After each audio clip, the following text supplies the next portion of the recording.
For many businesses, a significant expense is personnel costs, including compensation, recruiting, training, and benefits.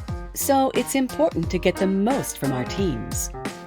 High on the list of skills of successful leaders is the ability to delegate. What do we mean by delegation? Delegation occurs when one team member requires another team member, who's usually a subordinate, to take on one or more of their tasks. And why would we delegate? There are three main reasons. First, productivity.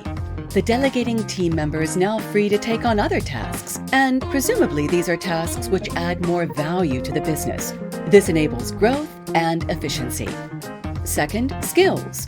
Some people are just more skilled at certain tasks than others. Wherever possible, we want tasks allocated to the most skilled people because they'll get the best outcomes. And thirdly, training. One way to learn a new skill is to practice it. Certain tasks can be delegated in order to develop the skills of other team members. But why is delegating difficult?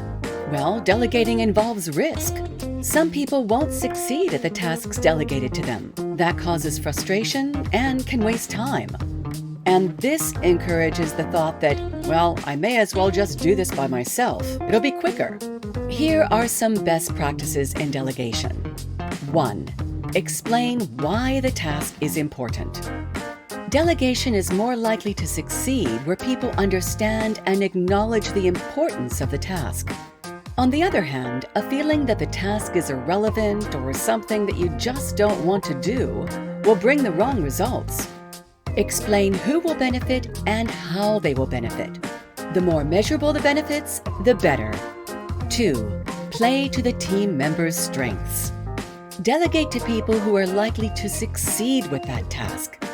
There are no guarantees, and sometimes it's appropriate to delegate challenging tasks. However, if there's a strong chance of failure, delegation is probably not the best course. 3. Set the rules or guidelines. Delegation often fails where the scope of the task is poorly defined. A general instruction which lacks detail on timing, budget, risk factors, scope, process, etc. will present challenges. Taking the time to explain what is required will mean less time needed to fix things later. 4. Provide resources. Maybe the job has been done before and there's an example to look at. Maybe another colleague has particular knowledge of this task and can offer support. Maybe the process has been documented somewhere already. Access to these resources will enhance success. 5. Make the outcomes clear and measurable. You want to be very clear when a task will be considered complete and the goal is reached. This could involve a deadline of getting sign-off by a colleague. The point is, it's difficult to create accountability unless you have some clear, measurable outcomes. And accountability is good for both parties. 6. Consequences. Be clear on what will happen, good and bad, if the task is completed or not completed properly.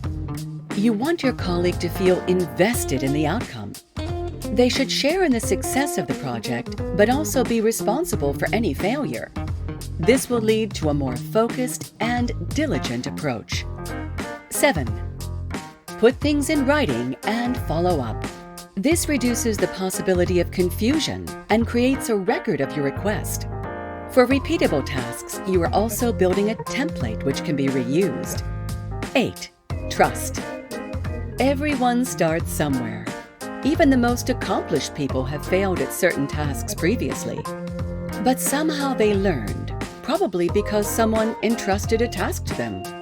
Mistakes will be made and patience may be required. A good leader will understand the risk of delegation and manage this carefully. They will also recognize that there is great value in empowering an employee to do something independently. There's no doubt that most managers could delegate a lot more work, which would free them to focus on more productive tasks. That's good for them and the business as a whole. It's also good for the accountants who like to see more profitable clients. Until next time, see ya!